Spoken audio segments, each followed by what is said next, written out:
in this session, I think we can be a little bit more casual. If you want to, you can give each other a high five because you've survived up to this point. Tehát most ebben az órában lehetünk egy kicsit lazábbak, például adhatok egymásnak pacsit, túléltétek eddig. Your wives have still stayed with you up until right in this context. A feleségüket mindig veletek maradt. Brother, do you know what this is? What is that? It's homeschool. Homeschool.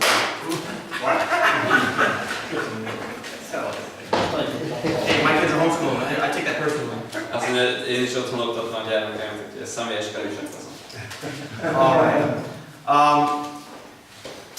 A key principle that we're going to start with, we're going to take one verse and we're going to start with that.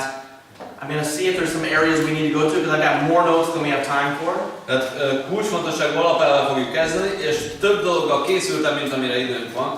So maybe we kind of navigate to some certain things that are really important for this group. Tehát majd olyan dolgokra szeretném kiélezni, ami ennek a csoportnak fontos. I'll start with a key point is men, you need to speak well of your wives. De egy alapelvel szeretném kezdeni, hogy férfiak, beszéljetek szépen a feleségetekről. When my wife and I got married, one of the very first commitments we made to each other was to never talk badly about the other to other people. Amikor mi összeházasodtunk a feleségemmel, az egyik dolog, amit megfogadtunk, hogy nem fogunk egymásról más embereknek rosszakat mondani. I'm not going to run to my parents and say, she really can't cook like you could, Mom. Hogy nem fogok a szüleimhez szaladni és azt mondani, hogy hát a feleségem nem úgy tud főzni, mint te, anya. She's not going to run to her parents and talk bad about me and the way I don't make the same kind of decisions that they made for her. És ő sem fog a szüleihez futni és azt mondani, hogy hát a férjem nem úgy dönt, mint ahogy a szüleim döntöttek. And men, you should never talk down about your wife to anybody, but especially not to another woman. Tehát férfiak, soha nem mondjatok semmi rosszat a feleségetekről bármely más embernek általánosságban, de különösen egy másik nőnek. That should never happen, that you're talking with another woman and you say, yeah, my wife can't really do that very well. Tehát ne forduljon elő, hogy egy másik nőnek azt mondod, hogy hát a feleségem tényleg nem túl jó ebben, vagy ebben. Wow. You have just entered the, I don't know what that is, the twilight zone. Akkor beléptél a alkonyadzónába. So stop complaining in general. Tehát általánosságban ne panaszkodj. Stop finding fault in everything about your life. Ne keressél hibát mindenben. Stop playing the victim. Ne mártírkodj, vagy ne játsz az áldozat szerepét. I was young, I made this decision, I got married. Fiatal voltam, meghoztam ezt a döntést, hogy megházasodtam. If I had a do-over, hogyha újra kezdhetném, let's read Colossians 3:19. Olvassuk el a Kolossi 3:19-et. This is a lengthy verse that probably you've never read before in Ez a egy marriage conference. hosszú vers, és ezért talán soha nem olvasták még fel a házassági konferencián. I found this hidden somewhere in the deep recesses of the Bible. Ezt találtam valahol rejtve a Bibliának egy eldugott zugában. And it just, all of a sudden it stood out to me, it jumped out at me like, whoa, where was that? És így elég ugrott szinte ez a vers, hogy ez a vers eddig hol volt? Colossians 3:19 says, husbands, love your wives. Azt mondja Kolossi 3:19, ti férfiak, szeressétek a ti feleségeteket. And be not bitter against them. És ne legyetek irántuk keserűek. Session's over, yeah, sorry. Véget ért az óra. You have to realize in our culture they have lowered the expectations of what a marriage should be about. Tudjátok, a mi kultúránk levitte a mércét, az elvárást a házassággal kapcsolatban. They've made it very easy just to get a divorce or split up or not even ever get married because there's really no need to commit. Nagyon megkönnyítették az elválást, az elszakadást, hogy ne is házasodjanak össze. So real marriage glorifies God. We talked about De az that. igazi házasság dicsőíti Istent, beszéltünk erről. And He intends for marriage to bring Him maximum joy as well as to bring us joy. És Istennek az a célja, hogy a mi házasságunk ő neki maximális örömet szerezzen, és nekünk is az örömünkre legyen. So if our goal is pleasing God with our marriage, tehát hogyha nekünk az a célunk, hogy Istennek tessünk a mi házasságunkban, we're going to have joy all the time. akkor mindig örömünk lesz. If our goal is pleasing us in our marriage, hogyha az a célunk, hogy magunk kedvével járjunk, we're going to constantly be frustrated. akkor folyamatosan frusztráltak leszünk. Not going to be enough. Nem lesz semmi elég. Our hunger is too big. Túl nagy lesz az étvágyunk. Our ego is too big. Túl nagy lesz az egónk. And so we want to make sure that we do all we can to do our part in making God great in our marriage. Tegyünk meg mindent, hogy Isten nagy legyen a mi házasságunkban. I hope that you along with me are working hard at being a good husband. Remélem, hogy te is, ahogy én is, azon dolgozol, hogy jó férj legyél. But if you're like me, I fail. I react the wrong way. De lehet, hogy hozzám hasonlóan te is rosszul reagálsz, te is kudarcot vallasz. I fall down and I have to ask for forgiveness. És amikor elbukom, kell, hogy bocsánatot kérjek. I get irritated. Vagy valami ingerel. I get selfish. Vagy önző leszek. I get moody. Vagy hangulatember vagyok. There are times when I thoughtlessly say things that should not have been said. Vagy valamikor meggondolatlanul mondok olyan dolgokat, amit nem lett volna szabad. It isn't so much about the times that we make mistakes. De nem is az a lényeg, amikor hibát követünk el, It's about the direction we're going. hanem milyen irányba tartunk. It's about getting back up and doing it right. Hogy leporoljuk magunkat és csináljuk utána helyesen. And so you want to honestly ask yourself, am I doing what I need to do to glorify God in my marriage? Tedd fel azt a kérdést, hogy megteszem-e én, amit tennem kell, hogy Istenre dicsőséget hozzak a házasságban? Am I working at being Christ-like in my marriage? Vagy dolgozom-e azon, hogy Krisztusi legyek? And is the goal of my life and my marriage to please God? Hogy az életem és a házasságom célja-e az, hogy Istennek tetsző legyen? Colossians 3:19 keeps it very simple. It has just these two commands. They are commands here. A Kolossi 3:19 leegyszerűsíti erre a két parancsolatra, és ezek parancsolatok. We're to love our wife, Hogy szeresd a feleségedet, period. pont. We don't love her as long as she something. Nem az, hogy szeresd, ha így, ilyen vagy olyan. We love her when she does certain things. Nem az, hogy szeresd akkor, ha így vagy úgy tesz. It just says really bluntly, husbands love your wives. Hanem elég lényegre törően kijelenti, hogy férjek, szeressétek a ti feleséget. And maybe some of you are sitting there saying, yeah, but you don't know my wife. És lehet, hogy te ott ülsz és azt mondod, ó, hát de te nem ismered az én feleségem. She's a whiner. Nem tud sírni, nem tud panaszkodni. She's a complainer. Nem tud panaszkodni. She's a critic. Nagyon kritikus. She criticizes everything I do. Mindent kritizál, amit csinál. She's a spender. I can barely earn the money fast enough for her. Vagy nagyon tud költeni, alig tudok annyi pénzt keresni, amit ő le tudná elkölteni. She's out shopping. Megy vásárolgatni. She's a control freak. Vagy ő nagyon szeret irányítás alatt tartani dolgokat. And she's constantly on my back about stuff. És folyamatosan a fülemet rágja ilyen nagyon dolgok miatt. And she argues with me every time I open my mouth. Vitatkozik velem, valahányszor kinyitom a számat. And she hates my parents. És utálja a szüleimet. I don't know what all of the things are that are possible, but Nem tudom, hogy hány lehetséges dolog van még. in your mind you're saying, nobody could love this woman. Lehet, hogy azt mondod, hogy senki nem tudná szeretni ezt a nőt. But it says here, husbands love your wives, period. De itt azt mondja, hogy ti férfiak, szeressétek a ti feleségeteket. És pont. Did you realize that the Bible doesn't ever really tell wives to love their husbands with this kind of agape love? It doesn't give us that same kind of command. It does it for us to them. De a Biblia nem mond ugyanilyen, az eredeti szóval élve, ugyanazt a szót használva ezt a parancsolatot, hogy a feleségek szeressék a férjüket.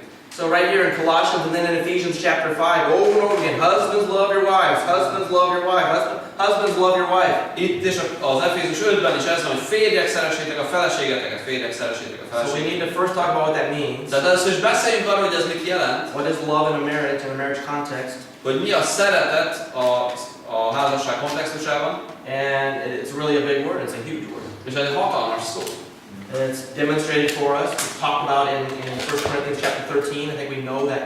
És az első Korintus 13-ban ezt részletesen jellemzi, Touch on that a little bit later perhaps. amire talán még utalok. Ephesians 5 says, husbands love your wives, even as Christ also loved the church and gave himself for it. Az Efézus 5-ben azt olvassuk, hogy ti férjek szeressétek a feleségeteket, hogy Krisztus egy gyülekezetet és önmagát adta azért. That's verse 25. A 25. versben. And so, it is basically a determination that you make it. Love is not a feeling, it's not when you feel like loving. Love is a decision, it is a determination that you make. A szeretet nem egy érzés, ami keletkezik magától, hanem egy döntés, amit elhatározunk, hogy megteszünk. Basically, you are committing yourself to saying, I will do whatever it takes short of sinning. Tehát elkötelezed magad, hogy én bármit megteszek, persze úgy, hogy ne vétkezzek, To do good for my wife. hogy a feleségem javára váljon. And so it means commitment. Tehát ez elkötelezettség. We don't always like that word. Nem mindig szeretjük ezt a szót, Because we get tired, mert belefáradunk, we get disappointed, csalódunk, Sometimes we pour things into somebody, it could be anybody, and we get disappointed because they don't really carry it very well. Lehet valakiben nagyon sok energiát, időt ölünk bele, de csalódást okoz nekünk az az ember, és ez bárkivel előfordulhat. And maybe that's happening in your marriage. De lehet, hogy pont a házasságodban érzed így. It definitely means when we're loving that there's thoughtfulness involved. Azt jelenti a szeretet, hogy legyünk odafigyelők, hogy legyünk tapintatosak. This is not just robotical, mechanical love. Tehát ez nem egy ilyen robotszerű, gépies szeretet. It means communicating with each other. It means living together with each other. Hanem kommunikációt jelent, együtt élést jelent. It means taking initiative, men. Férfiak azt jelenti, hogy kezdeményezők legyünk. You act as a leader. Hogy viselkedj vezetőként. And it means long-term commitment. You're in this for the long haul. Hosszú távú elköteleződés, hiszen ugye hosszú távra tervezünk együtt. You have to know this, that physical sexual love is not what holds a marriage together. És tudnod kell, hogy a fizikai vagy szexuális módon megnyilvánuló szeretet nem azt tartja össze a házasságot. And feelings for each other are not the basis of a successful marriage. És az érzelmek sem lehetnek a sikeres házasság alapja. Marriage is based on a covenant between the two of you. Hanem a házasságnak az alapja egy szövetség a kettőtök között. And it's a covenant between the two of you before God. És Isten előtt ez a szövetség. And that's the foundation. This is the sacred glue that holds a marriage together. Ez az a szent ragasztó anyag, ami egybe tartja a házasságot. And so love and submission that we just talked about, those are the responsibilities of a marriage. Tehát a szeretet és az alárendelés, ezek a felelősségek a házasságban. Song of Solomon, we actually preached it through the Song of Solomon in our church. Az énekek énekén végig prédikáltunk, vagy prédikáltam a gyülekezetünkben. And it gives us a pretty good indication of what the other part of love is, that physical beauty that God also means for a marriage. That is pure. És ez a könyv beszél arról a tiszta és csodálatos tervről, ami Istennek van a házasság fizikai megnyilvánulásában. It is right for us to delight in our wives, Tehát helyes az, hogy örömünket lejjük a mi feleségünkben. to enjoy each other. És egymást élvezzük. But remember, I belong to her. De ne felejtsd, hogy én az övé vagyok. Her body belongs to És az me. ő teste és az ő egész valója az enyém. I think there's an important point for us to see there. És számunkra van itt egy fontos gondolat, When people compliment my wife that she looks good, hogy amikor az emberek megdicsérik a feleségemet, that she looks young, jól néz ki, fiatalosan that néz she looks ki, healthy, egészségesen néz ki, I did that. akkor ez nekem köszönhet. I'm responsible for her body. Én vagyok felelős az ő testéért. But look what she did. De nézzétek, hogy ő mit tett velem. Look at what she did to this. Nézzétek, mit tett ezzel a testtel. She's responsible for this. Ő a felelős ezért. Because this body belongs to her. Mert ez a test az övé. We need for our wives to know that they are loved by us. Tehát kell, hogy a feleségünkkel tudassuk azt, hogy mi szeretjük. And they need to, we learn to know how to love each other. Meg kell tanulnunk egymást szeretni. The Bible tells us as men that we don't need to know how all women function. Nekünk azt mondja a Biblia férfiaknak, hogy nem kell tudnunk, hogy minden nő hogyan működik. We don't need to study the tendencies of women. Nem kell tanulmányoznunk a különböző hajlamaikat, tendenciáikat a nőknek. There's only one woman you really need to know. Egy nő van, akit igazán jól meg kell ismerned. And you need to know her really well. De őt nagyon jól kell ismerni. You study her. Őt tanulmányozd. You know what pleases her, what makes her feel special. Tudjad, hogy mi az, amivel a kedvében járhatsz, mi az, amitől különlegesnek érzi magát. You know how to strengthen her. Hogy hogyan tudod őt erősebbé tenni. And to build her up. És őt felemelni, felépíteni. That's a Christian principle that we are esteeming each other better than ourselves. Ez egy keresztény alapelv, hogy egymást többre tartva saját magunknál. So husbands, love your wives. Tehát férjek, szeressétek így a feleségeteket. If the goal of your life is to please God, then leading on that list of how you're going to do that, accomplish that, is your wife. Hogyha az életednek célja az, hogy Istennek tessél, akkor ezen központi szerepet kell vállalnia a házassági kapcsolatod minőségének. You need to see her as a precious gift of God. Tehát úgy kell látnod a feleségedet, mint Isten értékes ajándékát. You take it as your responsibility to protect her. Vállald a felelősséget, hogy őt megóvjad. You provide for her. Gondoskodj róla. You recognize her as somebody that's very vulnerable, and you are there to protect in every aspect her. Psychologically, physically, in every way, you're there to look after her. És ismerd föl, hogy ő gyámoltalan, és neked pedig meg kell őt védened, mind fizikailag, mind szellemileg. For the rest of her life. Az élete hátralévő részét. that is a huge commitment. Hatalmas elköteleződés. So that's what you're in this for. Tehát neked ez a szereped. Some of you older gentlemen, you've been in marriage for a long time.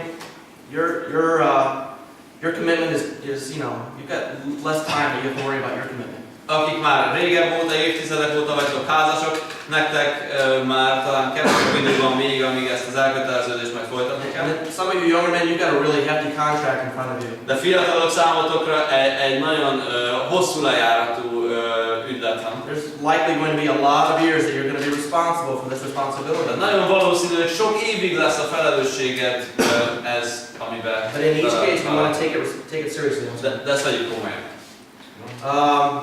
So it's a huge commitment on both sides. Tehát mindkét részről a hatalmas elkötelezettség. But men, our responsibility, we are called to love and to nourish and to cherish our wives. De arra hívott el bennünket az Úr, hogy szeressük, táplálgassuk és ápolgassuk a mi feleségünket. So how do you do that? Hogyan tehetjük ezt? We just ended this last session reading Philippians 2 verses, and I want to look back at 3 through 5. A Filippi 2-vel zártuk az elmúlt igehirdetést, de szeretném, hogyha újra visszamennénk Verses 3 through 5. This really is Christ-like love. You want to read that? a második részhez, tehát Filippi 2 és a 3-tól 5-ig újra vegyük át. Semmit nem cselekedvén versengésből, sem hiába való dicsőségből, hanem alázatosan, egymást különbeknek tartván ti magatoknál. Ne nézze ki a maga hasznát, hanem mindenki a másokét is. Annak okáért az az indulat legyen bennetek, mely volt a Krisztus Jézusban is. When you read that, do you get a sense that Christ is putting His interests ahead of ours, or our interests ahead of His? Tehát mit gondoltok, hogy Krisztus a saját érdekeit helyezte a mi érdekeink elé, vagy a mi érdekeinket a saját érdekei elé? This is Christ we're talking about. He has every right to claim all of the benefits. Tehát itt most Krisztusról van szó, és neki minden joga megvan ahhoz, hogy ő magát tegye az első helyre. He deserves to have the preference. Ő megérdemli, hogy ő legyen kiemelve. His position is higher than ours. Az ő helyzete magasabban van, mint a miénk. But how did you love? De hogyan szeretett ő minket?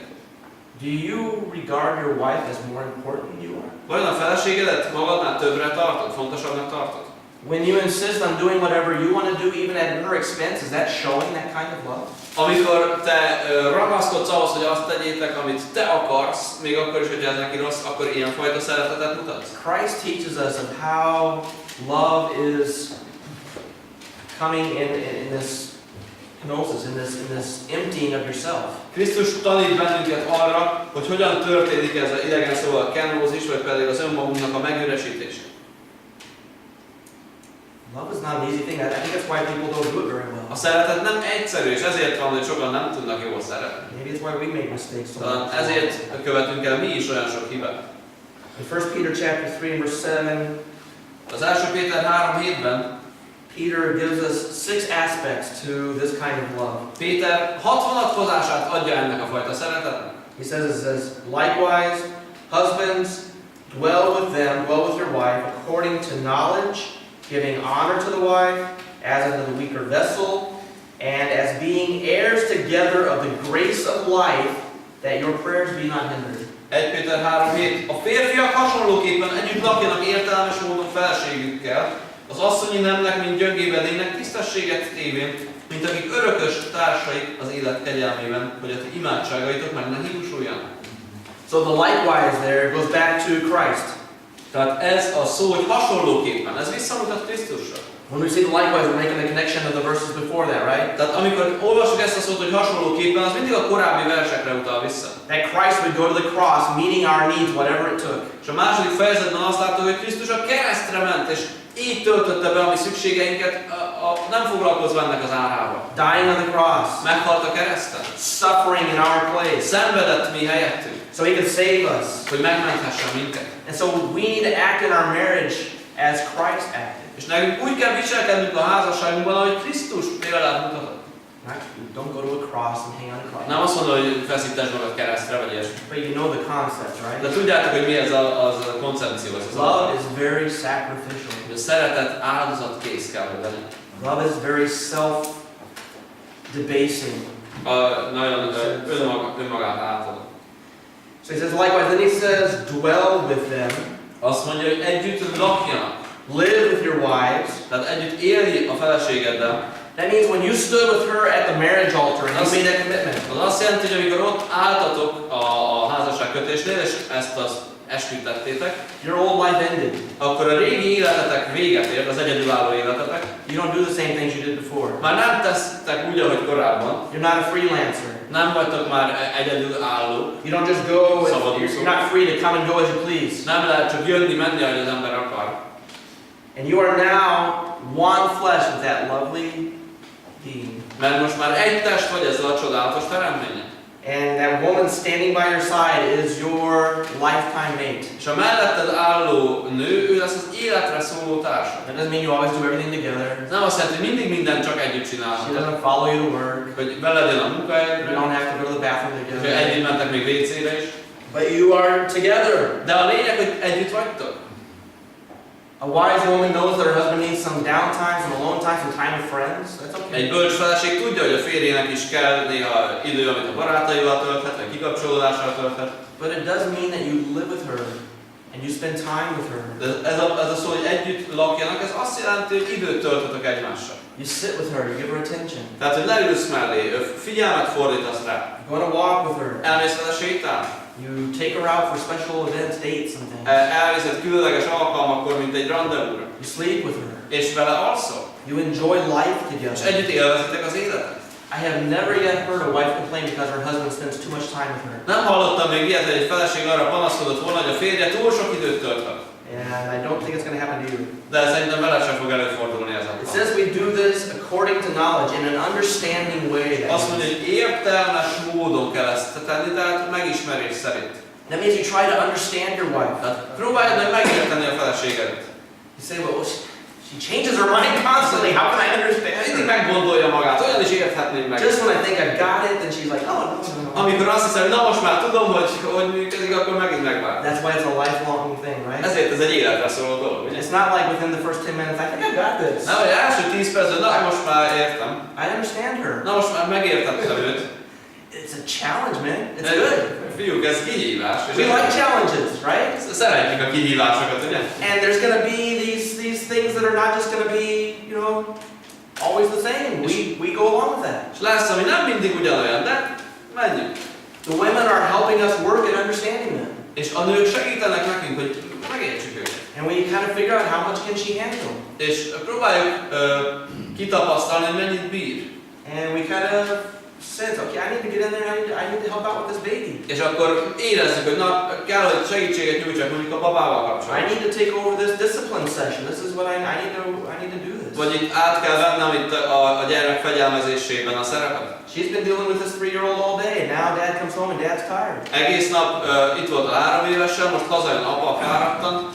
And dad clicks, he says, I got this. De apának eszébe jut, hogy na, most akkor ezt nekem kell You megtenni. take that 3-year-old duct tape and you wrap it around that 3-year-old, put it in his closet. Fogja a 3 évest, szigetelő szalaggal jó körbe tekeri és berakja a szekrénybe. Then your wife, because she has more grace than you, takes the duct tape off and brings that child back out. És a feleséged, mivel ő kegyesebb, leszedi róla a szikszalagot, és akkor elővesz egy And gyermeket. then she says, just go rest, honey, I've got És this. akkor mondja, hogy menjél pihenni, drágám, majd én intézem a gyereket.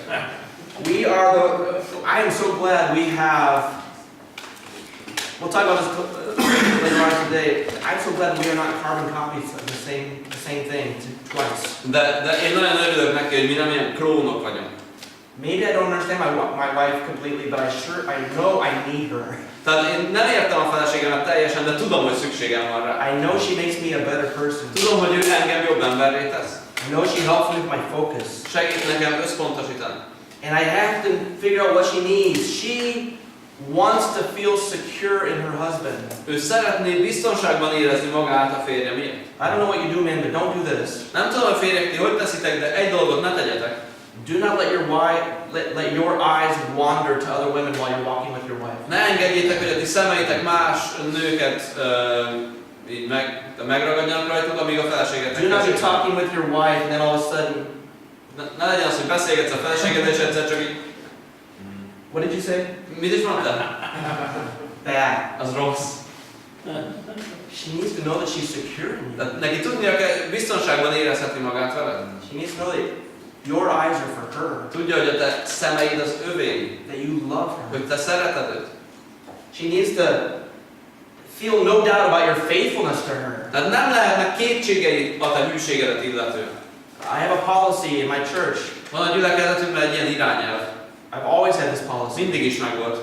I am never with another woman alone anywhere who is not my wife. Hogy soha nem leszek egyedül egy helyiségben, vagy egy épületben egy másik nővel, aki nem a feleségem. I don't do counseling with a woman Én nem végzek tanácsadást nővel, unless my wife can be there with the counseling. kivéve, hogyha a feleségem is ott tud lenni. I don't take another woman home. She's been at our house, and I'll take you back home in the car, and I'll come back. Nincs olyan, hogy egy nőt, aki mondjuk ott volt nálunk, és akkor hazaviszem kocsival egyedül, és majd hazajövök. Why do I do that? De miért csinálom ezt? It actually really creates difficulties. Igazából ebből több nyűg van, tehát. There would be times we'd have a young lady at our house. She's just a family friend.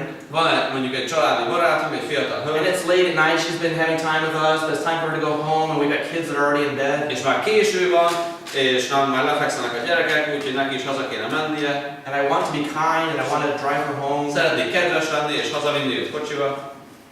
So either Sarah drives her home, Tehát akkor vagy Sarah hazaviszi őt, or I wake up one of my children and they go with us so that there's a third person there. vagy fölébresztem az egyik gyermeket, és magunkkal visszük, hogy legyen ott egy harmadik személy. Let me ask you a question. Let's say you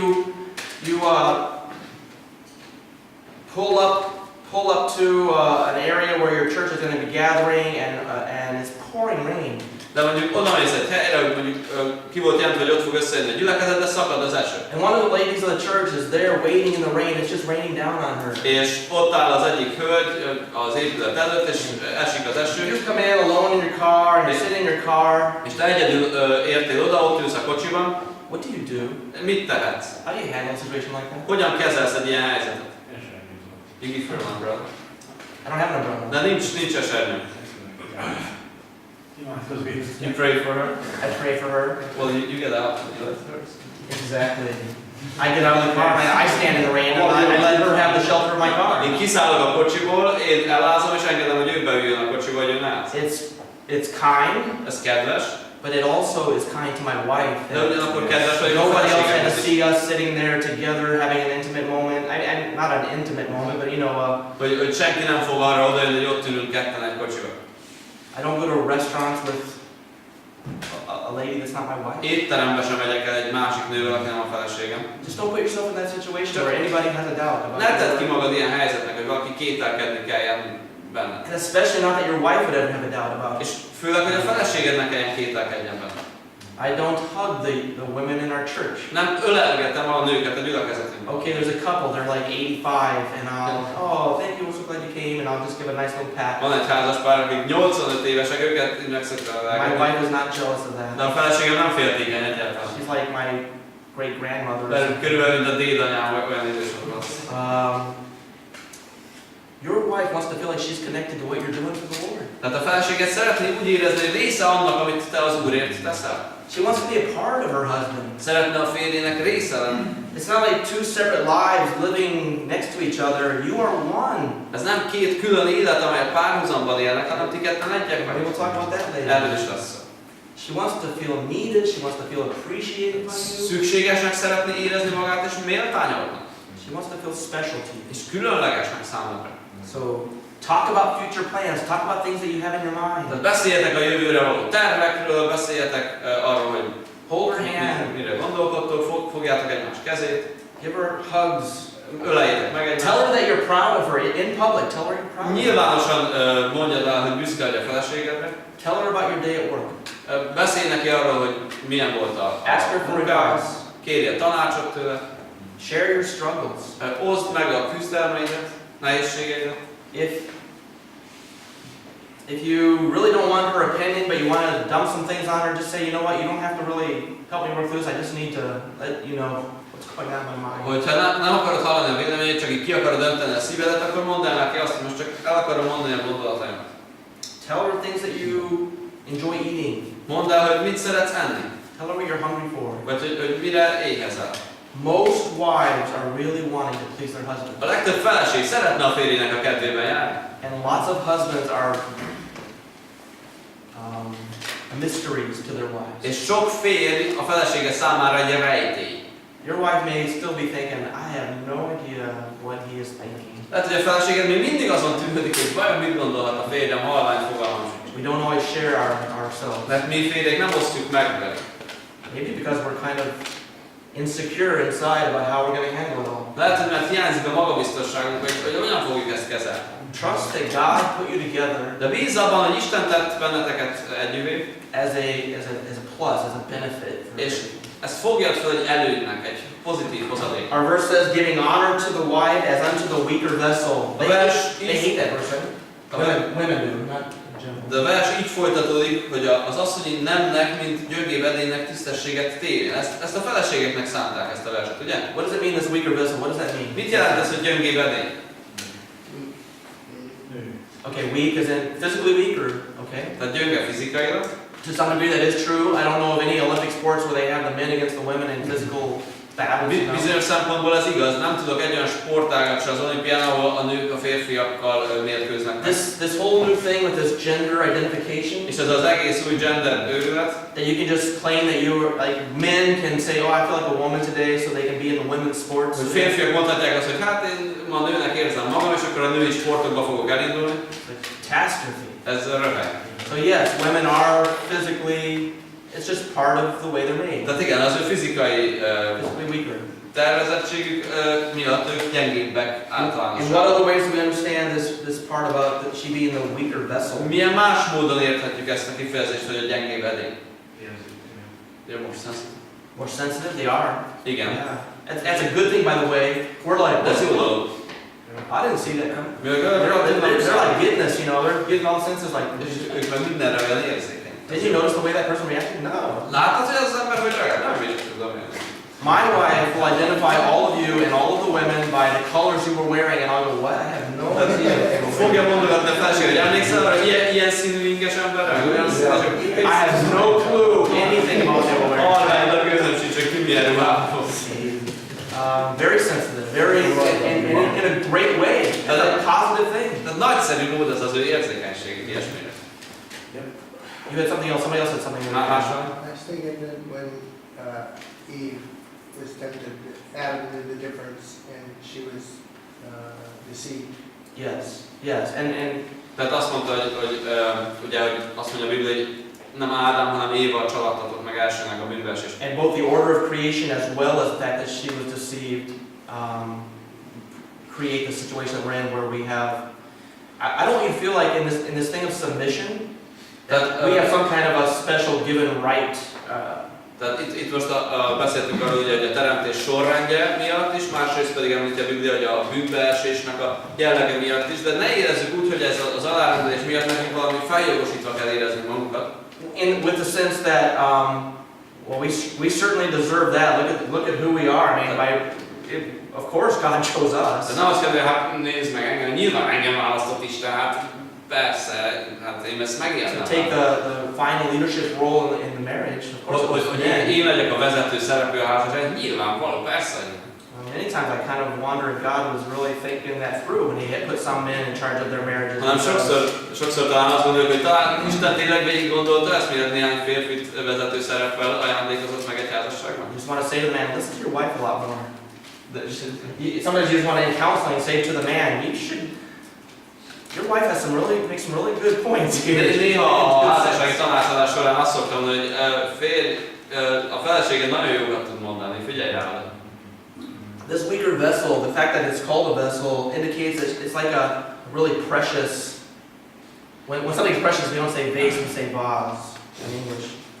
De ez a tény, hogy itt edénynek nevezik, vagy edényhez hasonlítja, az juthat eszünkbe, mint egy ilyen cserépedény, mint egy váza, mint egy ilyen értéktárgy tulajdonképpen. So we can go along and we can kick the tires on our car and we can, like, beat on the lawnmower and stuff. Tehát amikor kocsinknak megrugdossuk a gumiait, vagy a fűnyíróra rásózunk egyet. We can take our box of tools, and it doesn't even matter if we use the tool for the reason as long as that tool is heavy enough. It can be a hammer, it can be anything, right? De szerszámos ládánkba benyúlunk, hogy teljesen mindegy, hogy ez a rendeltetés a szerszámnak, vagy nem, hogyha elég össúlya van, akkor kalapácsnak mindent lehet használni. But our wives are different. De a feleségünk az nem ilyen. They're precious. Ők értékesek. They're that precious crystal or china. They're delicate. Tehát ez mint egy kristály, vagy mint egy porcelán, vagy ilyen törékeny, de értékes. Men are to love their wives and they treat them in that loving way. Tehát a férfi, amikor szereti a feleségét, akkor így bánik vele, mint egy értéktárgy, egy műtárgy. In a very delicate way. Ami egy nagyon törékeny értéktárgy, egy műtárgy. Very gently, very tenderly. Tehát ezért nagyon kedvesen, nagyon finoman kell vele bánni. Maybe that's not how we handle most everything else in our lives, but it's how we need to handle our wives. Lehet, hogy a legtöbb dolgunkkal nem így bánunk az életünkben, de a feleségünkkel úgy kell bánni. You can open the door for her, it's okay. És kinyithatod előtt az ajtót, és előrengethetod, ez nem baj. Pick her up and carry her across those water puddles. És felkaphatod őt, és átemelheted a sáros pocsolyakat. All right. But that's your problem because you're in charge of her body. De ez a te bajod, hiszen az ő testért te felelsz. And if you're not strong enough to carry her, she's in charge of your body. They need to say, hey honey, I got you a special thing at the gymnasium so you can lift weights. And De lehet, hogy azt mondja a feleséged, mivel a te testednek viszont ő a sáfára, hogy vettem neked egy kondibérletet. We need to go through our verse. We get a little bit distracted. As being heirs together of the grace of life. As being heirs together of the grace of life. És elkalandoztunk, de így folytatódik, hogy mint akik örökös társaik az élet kegyelmének. Give her honor. She's, along with you, an heir to what God has for you. Tehát méltányolj őt, hiszen ő is ugyanúgy örököse annak, amit Isten készít a számodra, mint ahogy te. In the eyes of God, you are both equal. He expects both of you are to be honored. Tehát Isten szemében az üdvösség szempontjából egyenlőek vagytok, és Isten ugyanúgy fog méltatni benneteket ezzel az örökséggel, mindkettőtöket. He's honored you. De Isten már megtisztelt. And so treat her with honor. Ezért bánjál vele tisztességgel. One thing, it's really hard for me in counseling situations. És tanácsadási helyzetekben nekem nehéz. When it gets to the point where I realize that the man is mistreating his wife, Amikor rájövök arra, hogy a férj rosszul bánik a feleségével, either physically abusing her, vagy mondjuk fizikailag bántalmazzá esetleg, harshly yelling at her, vagy csúnyán kiabál vele, just creating an atmosphere where she cowers and hates being at home. vagy olyan légkört teremt, ahol szinte utál otthon lenni már a feleség a férjével, I so much want to take that man and say, what are you thinking? megragadnám a gravancát, és azt mondanám ennek a férjnek, hogy hol a fejed? Don't you know what you have here? Nem tudod, hogy milyen kincsed van itt? It's like when you have a child and you realize a child maybe doesn't understand how to carry a special priceless thing. It's like when you walk into that store and they say, please watch your children so they don't touch these things because you know what's going to happen. Van egy kisgyermek, ő még nem tudja felmérni, hogy egy értéktárgyat hogyan kell vinni, azért a boltokba ki szokták írni, hogy a szülő figyeljen a gyerekre, hogy ne nyúkáljon meg, verjen el mindent. Man, stop being like children and realize what you have in your wife and that she's precious. Tehát férfiak, ne legyetek gyerekesek, hanem ismerjétek fel a feleségeteknek az értékét. You need to determine from this day forward, I will not harm my wife. Határozd, hogy ettől a naptól fogva nem fogok sérelmeket okozni a feleségemnek, I will grant her honor. hanem méltatni fogom őt. You need to praise God and thank God for the wife that you have. Tehát kell, hogy magasztald Istent, és adj hálát neki a feleségedért. And number 6, the 6th point in our verse here says that your prayers be not hindered. És a versnek a 6. gondolata, hogy a ti imádságaitok meg ne hiúsuljanak. Your relationship with Christ, no matter what you think, Tehát a Krisztussal való kapcsolatod, függetlenül attól, hogy te mit gondolsz erről, your relationship with Christ is no better than your relationship with your wife. a te Krisztussal való kapcsolatod nem lehet jobb, mint a feleségeddel való kapcsolatod, amit megenged. And so, if you want to have a great prayer life and a life of growth, spiritual Tehát, life, nagyszerű ima életet szeretnél és lelki növekedést, then you need to make sure that you are pleasing God by loving your wife. akkor tetszened kell Istennek abból a szempontból, hogy szereted a feleségedet. Okay, so that aside, treating your wife with gentleness, all of that. When God created Adam, He did package within us human emotions. Tehát amikor Isten megteremtette Ádámot, akkor a csomag részét képezik az emberi érzelmek. I realize sometimes you get frustrated with that person that you are living constantly with. És akivel folyamatosan együtt élsz, az néha frusztrációkat okoz neked. And so we have all of these emotions. Being angry is not a bad emotion. És vannak ezek az érzelmek, például, hogyha mérges vagy, ez nem feltétlenül rossz. In the society we live in, there's a lot of things we just need to be angry about. Mert a mai társadalomban, amik körülvesznek bennünket, sok dolog kell, hogy mérgesítsen bennünket.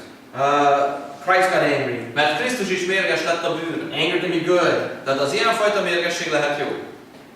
Luther said he never did anything right or well until he got angry about it. Luther azt mondta, hogy ő nem tett semmit helyesen vagy jól, amíg először mérges nem lett arra a dologra nézni. So righteous anger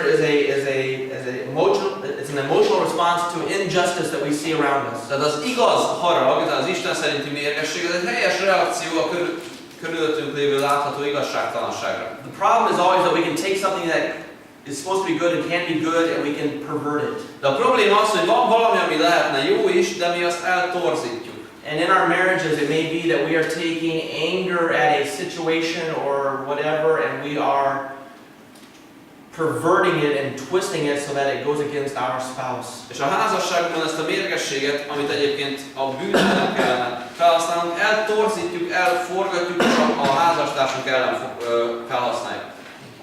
You might be less angry at your wife that dinner's going to be 15 minutes later than usual, mostly because you had a really bad day at work. Lehet, hogy mérges vagy a feleségedre, mert 15 perccel később lesz vacsora, mint a szokásos, de azért van ez, mert rossz napod volt a munkahelyen.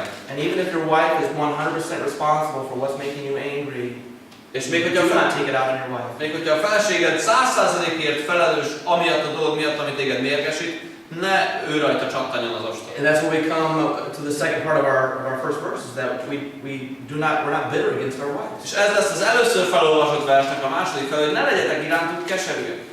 That bitterness is a selfish reaction of something that's not handled biblically, right? A keserűség önző reakció egy nem jól kezelt dologra. Tehát a keserűség önző reakció egy nem jól kezelt dologra. Anger settles down in our heart and our soul and we become hardened. A mérgesség ott megveti a lábát a lelkünkben és megkeményít minket. And it can be, men, that you start to take your wives for granted.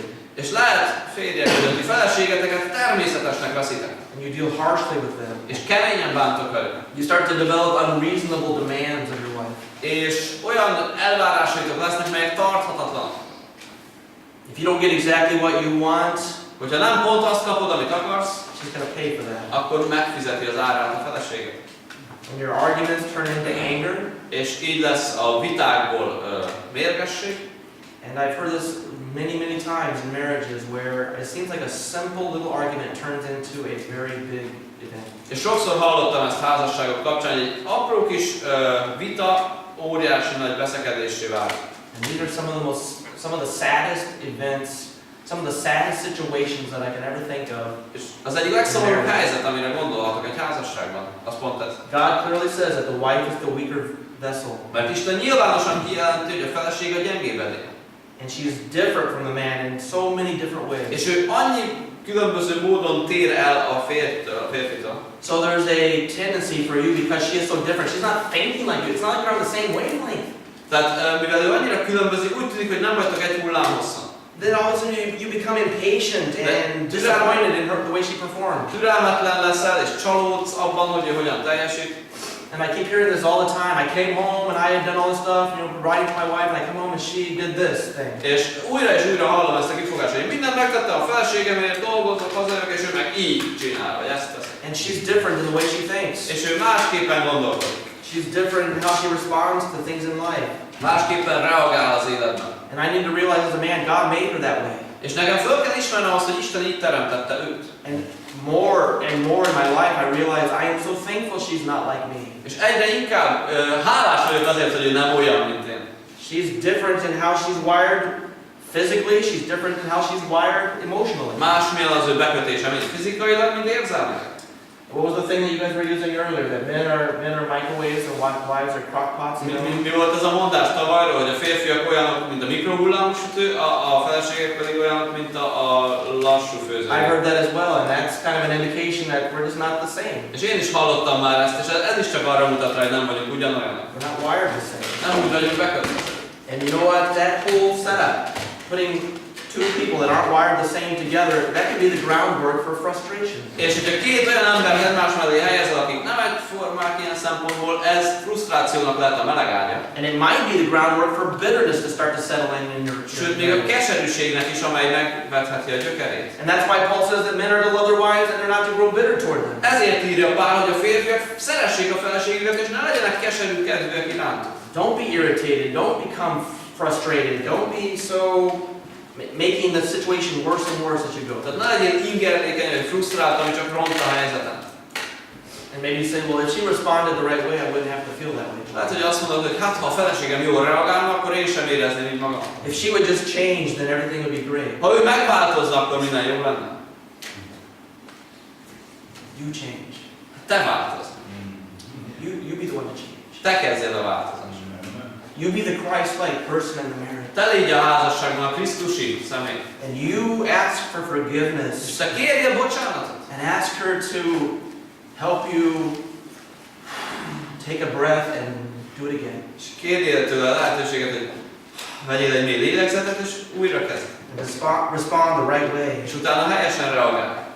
Instead of you saying, God, please change my wife, Ahelyett, hogy azt mondod, hogy Isten változtass meg a feleségemet, pray and ask God that He would help you to take care of your wife. imádkozz, hogy Isten segítsen neked a feleségedről gondoskodni.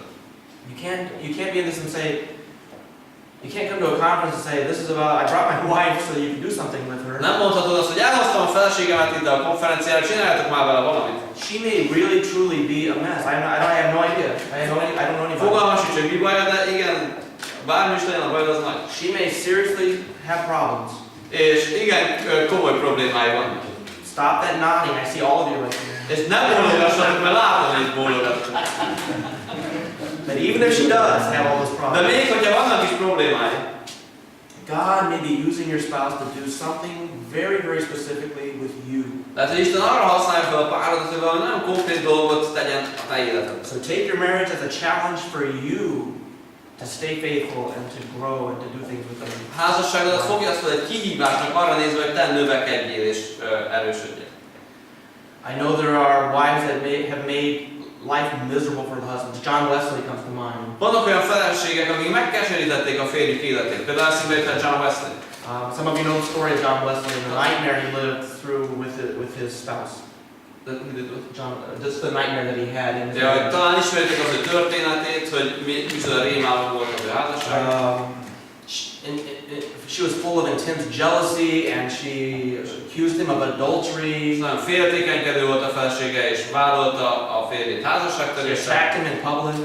Nyilvánosan ellenáll, megtámadt őt. He wasn't without blame. Tehát nem mondhatjuk azt, hogy ártatlan volt It a was a férje. hard marriage. Nehéz volt ez az egész házasság. So just to hit this point, holding grudges and being bitter against your wife, you've got to release that. De az, hogyha keserű vagy neheztelsz, attól meg kell szabadulni. It basically means you have an unforgiving spirit. Mert ez azt jelenti, hogy nem megbocsátó lelkület jellemez. If you know what she told me, it was like we were into our 5th year and she said this to me. If you knew that, you would know I could never forgive her. Erre azt mondod, ha te tudnád, hogy amikor 5 éve voltunk házasok, akkor ő mit mondott nekem azóta, és nem tudok megbocsátani ezért. She said some really big things to me, some 100% words she used with me. Nagyon kemény szavakkal illetett engem. She said, I can never respect you. Ilyeneket mondott, hogy soha nem foglak tudni tisztelni téged. She said, you are the laziest person in the world. Azt mondta, hogy te vagy a világ lustája. She said, you're dumber than your mom. Butább vagy a anyukádnál is. Whatever, it hurts, right? De bármit is mondott, tehát azt mondják, hogy fájt. It hurts. Ez fájt. And you're carrying that. You're still sticking with the marriage, but I tell you what, És ott maradsz a házasság kötelékében, de hordozod ezt a terhet, de hadd mondjam meg, it's been hard. hogy nehéz. Maybe that has happened. Lehet, hogy ez történt veled. Maybe that will still happen. Lehet, hogy meg fog Or történni. something like that. Vagy ilyesmi meg fog esni. What we need to learn is how do we respond to those situations? De amit meg kell tanulnunk, hogy hogyan reagáljunk ilyen helyzetekben. Paul just tells us, husbands, love your wives, Pál annyit mond, hogy férjek, szeressétek a feleségetek. and don't be bitter towards them. Ne legyetek irántuk keserűek. Very simple, but they're both commands. Nagyon egyszerű, de mind a kettő parancs.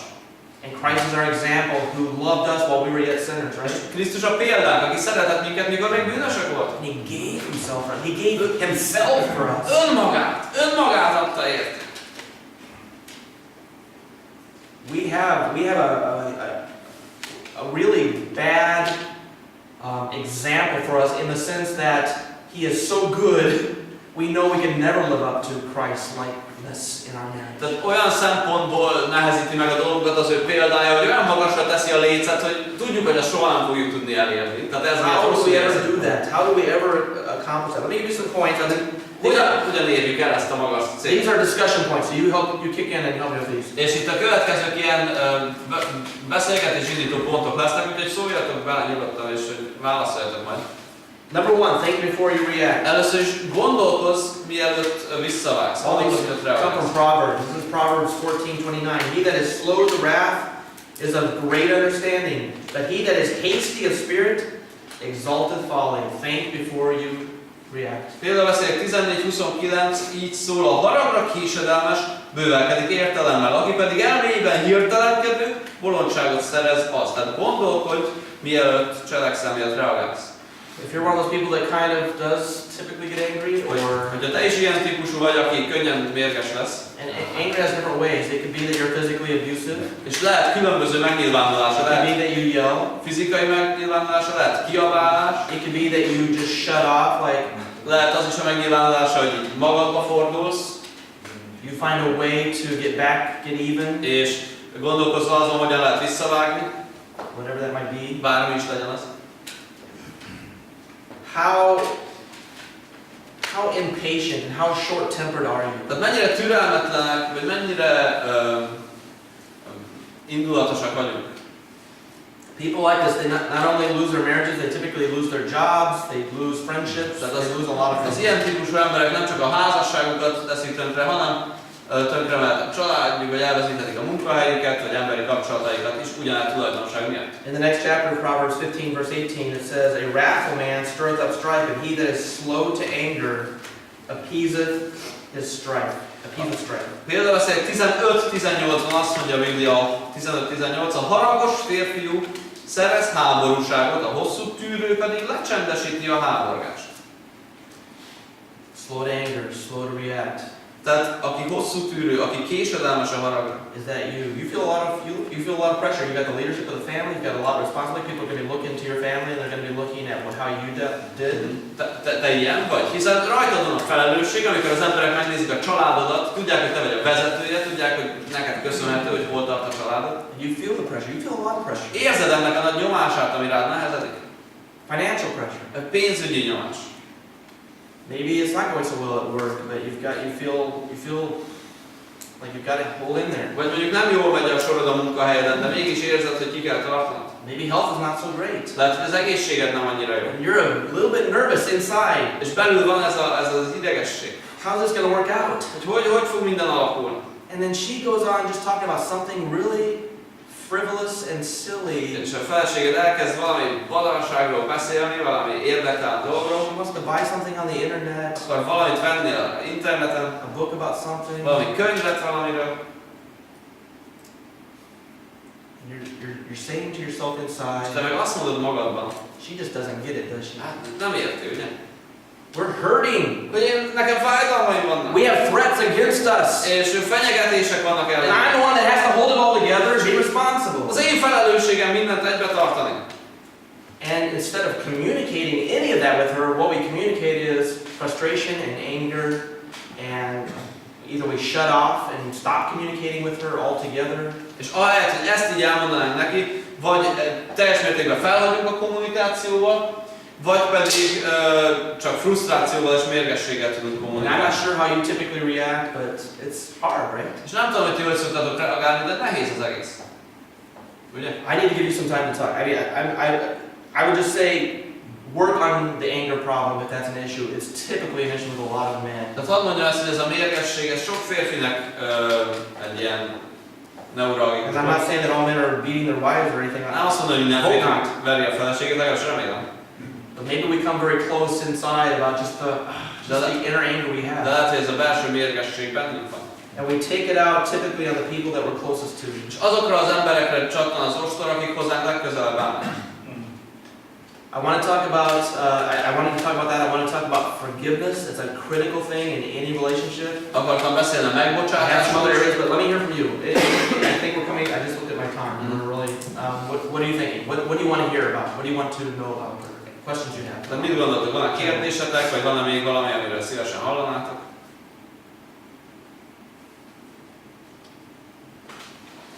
Marriages are a challenge. Tehát a házasság kihívás. If it were easy, we wouldn't even be having such a conference like Ha this. könnyű lenne, nem is kéne ilyen konferencia. tell you some tips.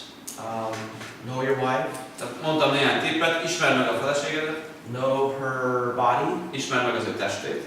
She has a monthly time when her body is doing different things. Van egy havonta jelentkező periódus, amikor a teste különféleképpen működik. Some men will write down kind of the date of, it's about every 28 days. Bizonyos férfiak fel is jegyzik, hogy mikor várható, körülbelül 28 It's not a napot. scientific thing, but there's a regular time. Nem matematikai precizitással, de azért rendszeresen. So if you're keeping track, you're not going to be quite as surprised that maybe she's more moody at a certain time. Tehát, hogyha ezt tudatosítod magadba, akkor nem fogsz annyira meglepődni, hogy bizonyos esetekben egy kicsit olyan... Things are going on in her body that you cannot even imagine. Olyan dolgok folynak az ő testében, amit talán el sem tudsz képzelni. And for some women, it's just different for each woman. It És really minden is. nőre nézve ez más, How they react.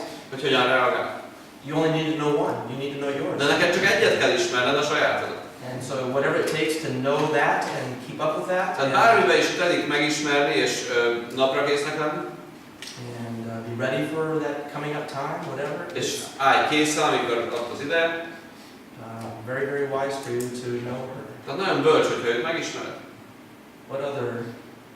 What things are you thinking of? Mire gondolhattok meg? You tell me when we need to end. Do we need to end now? We're past kind of time. Let's not let you say anything anymore. You guys have been talking the whole time. Túl sokat beszéltetek, úgyhogy nem adok több We lehetőséget. bring this to an end. Most le fogom zárni. And I'll use my half of my notes for the next time. És a legközelebbre, ha meghívtok, akkor elmondom a másik felét is.